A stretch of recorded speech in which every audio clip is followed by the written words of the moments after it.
Well, hey everybody, this is John from the Chainwax Podcast. Now, this is my SB45. I've been riding all week. It's pushing 7,000 miles on this chain, and I'm going to show you some measurements here using the calipers to get a really accurate measurement. Now, to start off, a new chain is at 132 across 6 links. So what we do is we go between these 6 links here, and a new chain is 132. Now I have to use 2 hands to do this, so I'm going to pause the video. So I've got the pins lined up in the center of each roller, and the measurement, it's at 132.19. Okay, I need a third hand to pull that over a little bit. Let's see, I get my finger there. But what's happening is center roller to center roller. This 7,000 mile chain is at 132. Hold on, see if I can get it to the reading.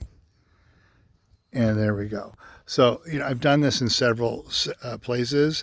It's between 132.17 and 132.18 and 132.19 across about a half a dozen locations on the chain, not including the master link, because it's actually less than that with the master link. The master link is apparently made out of something which they made the whole chain out of that. But anyway. So we're going to go with the average of 132.18. And like I said, 132.00 would be the reading on a new chain across this span of 6 links. So I'm going to use the calculator on my tablet, okay? So 132 is what a new chain reads. All right, hold on. So we have the 132, okay? Now, to get 50%, what would it be? It'd be 0.66. 0.66 would be 132.66 would be your 50%. So the average length on my chain stretch measurement using the calipers was 0.18. So we're going to do 18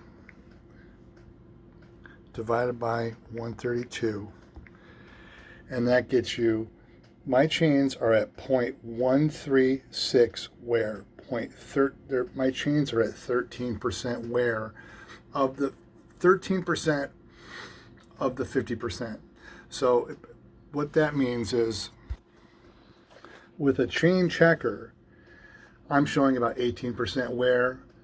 This SB45, after doing another 1,000 miles since January on it, is now reading about 19% on 7,000 miles of use. But with the calipers, which are more accurate, the real measurement from wear is 0.13. Okay, it's a lot of extra numbers there, but it's the decimal point in the first 2 numbers. That's your percentage. So you're allowed 0.5. I'll just demonstrate that again real quick. If I can do this with 2 hands here. So 66 would be your 0.66 divided by 132 is your 0.5 wear. My chains are at 0.13 after 7,000 miles of mountain biking in the dirt, and winters too. Now we have mild winters, and I don't trash this bike, but it does get caught out in the mud once in a while. So that's the reading on the calipers on average on the SB45. I'll be doing the 5.5 next, and I'm going to continue to run the Uber Clear on the 4.5 until the chain's worn out. So I usually stop at 0.25. I'm at 0.11. What was it? What did I say? 0.13. Yeah, the 18 divided by 132 gives me 0.13. 13.5% worn. 13.6% worn chain. It's just amazing. Just amazing. So of the 13.6, I'm doing this with 1 hand here. Hold on. I'm not even close. I'm about a quarter of the way there. So, 12.5 would be a quarter of the way there on your allowable chain wear. Not talking about getting to 100% wear. I'm talking about getting to the 50% your chain checker says it's time to change the chain. At 0.13, I'm just over a quarter of the way there after 3.5 years and about 7,000 miles right now on the SB45. So that is beyond anything I could have imagined. Just having a new caliper, super accurate caliper, to measure the chain width these days instead of the chain checkers I've been relying on for many years. Okay, I just want to go over the math real quick. Okay, so 132 is a new chain across those 6 link outer plates, roller to roller. Okay, so if you were to times it by 0.5% to get to your 50% wear, that's where you get your 0.66. So what you would have would be 132.66 is your, if that shows up on your caliper reading right here, and I have no light here to show the number here, unfortunately. If that showed up on your reading here, 132.66, you would be at the wear. Okay, where it's time to replace your chain. Okay, so 132.66 is where you would be at 50%. Here's the math that makes it work. 132 times 0.5% is 0.66. That's your 50% wear. So using easy math, 66 divided by 132 equals, I don't know if I did that right. 66 divided by 132 equals 0.5. There's your 0.5, your 50% worn chain. 100% on a chain checker is 1% worn. Okay, it's crazy. It's a lot of canceling zeros and moving decimals, but that's how you do this. And since my chains are showing an average of 132.18, you would do 1.8 divided by 132 equals 13.5%, 13.6% worn. So I am all out of shot bottles of 5311 at the moment, and that's what got this chain this far. Right now we're testing the new Uber Clear on it, and you can see some of the heavy duty the microcarbon that's in this Uber Clear. You can see a little bit on the outside because I was actually in a little bit of a hurry today.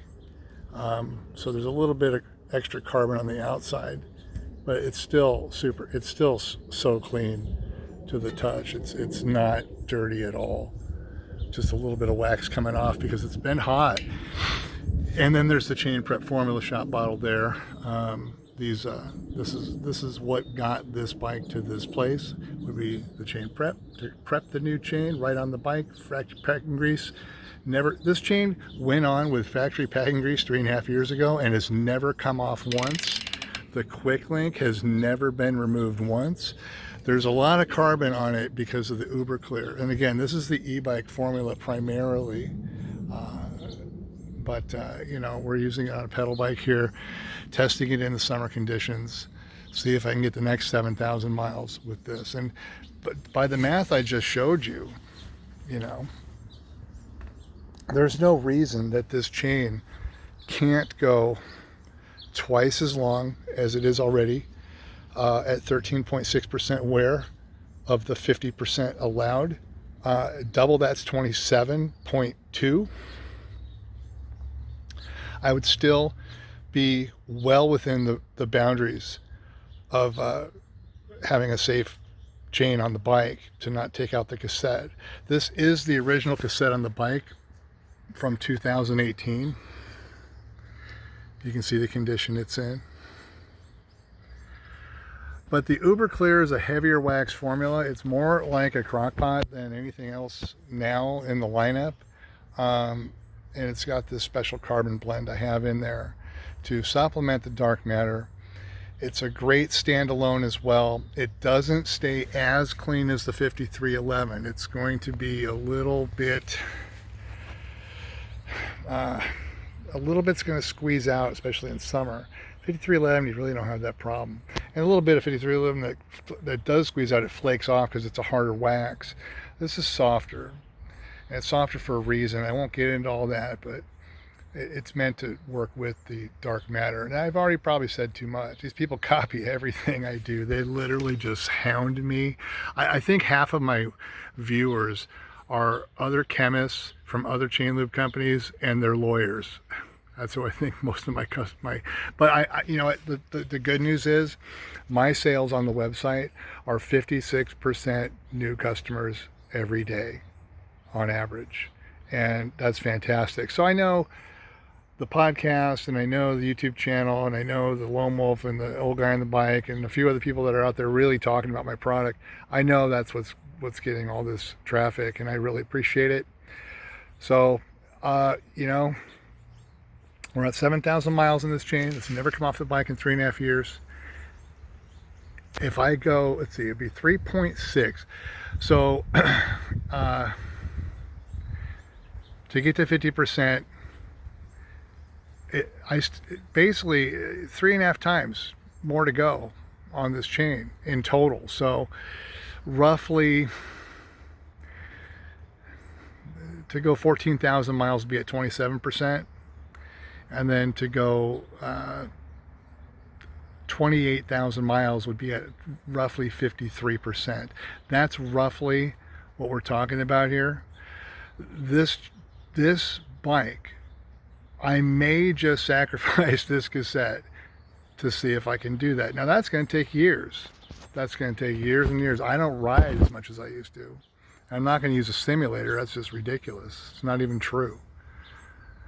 But my real world numbers I just divulged to you blow away anything they talk about at Zero Friction Cycling, and any product on the market can't even come close to this. Every other product sold in bike stores and online is officially obsolete. I've proved it here. I've proved it here. I've got 4 bikes that I put new chains on. 3 of them are my trail bikes that I put them on in 2023 in January. It's all documented. And these have never come off ever.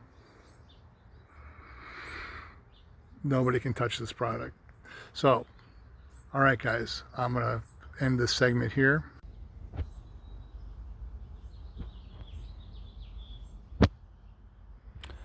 All right, I'll wrap it up there. It's John at the Chainwax Podcast. Have a great day, guys. Bye-bye.